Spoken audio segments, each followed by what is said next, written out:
নবী যখন লাশটারে কবরের ভিতরে নামালেন, সাদ বিন আবি ওয়াক্কাস চিৎকার দিয়ে জমিনের ভিতরে শুয়ে পড়লেন।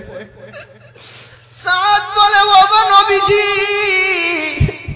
এই লাশটা যদি আব্দুল্লাহর না হয় আমি সাদ বিন আবি ওয়াক্কাসের হতো রে, কতই না ভালো হতো।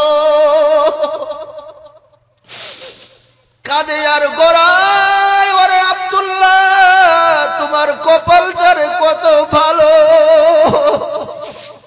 নবীজি তোমার কবরের ভিতরে নেমেছে, আবার স্বীকৃতি দিয়েছেন নবীজি তোমার উপরে রাজি আছে। তোমার জানাজার ভিতরে আসমান থেকে ফেরেশতা এসেছে, এই জানাজা যদি তোমার না হয় আমি সাদ বিন আবি ওয়াক্কাসের হতো, কতই না ভালো হতো।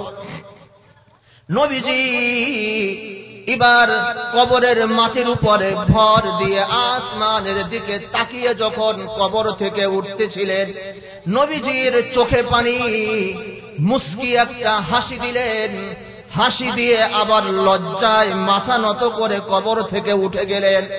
সাহাবায়ে কিরাম মাটি টাটি দিয়ে নবীজি দূরে একটা পাথরের উপরে বসে আছেন।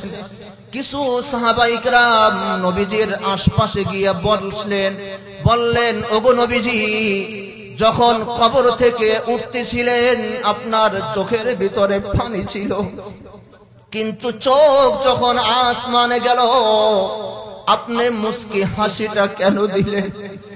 এবার নবীজি বলে, ও মিয়া শুনো, আমি যখন উপরের দিকে তাকিয়ে উঠতেছিলাম আমার আব্দুল্লাহর জন্য আল্লাহ রাব্বুল আলামিন আসমান থেকে হুর আর গিলমান জান্নাতের নাজ নেয়ামত নিয়ে পাঠাচ্ছিলেন কবরের ভিতরে। হুরদের বুকের কাপড় সরে যায়, এটা দেখে আমি লজ্জায় অবনত হয়ে যাই, চোখ নিচের দিকে করে যাই, আল্লাহর কাছে শুকরিয়া আদায় করি, আমার আব্দুল্লাহকে আল্লাহ পাক জান্নাত দিয়ে দিয়েছে। হ্যাঁ, এই জন্য যুবক সিদ্ধান্ত গ্রহণ করতে হবে, জীবন চলে যাবে, ধন সম্পদ চলে যাবে, আমিও চলে যেতে পারি, বিন্দু মাত্রর জন্য আল্লাহ পাকের বিধানের উল্টো চলা যাবে না।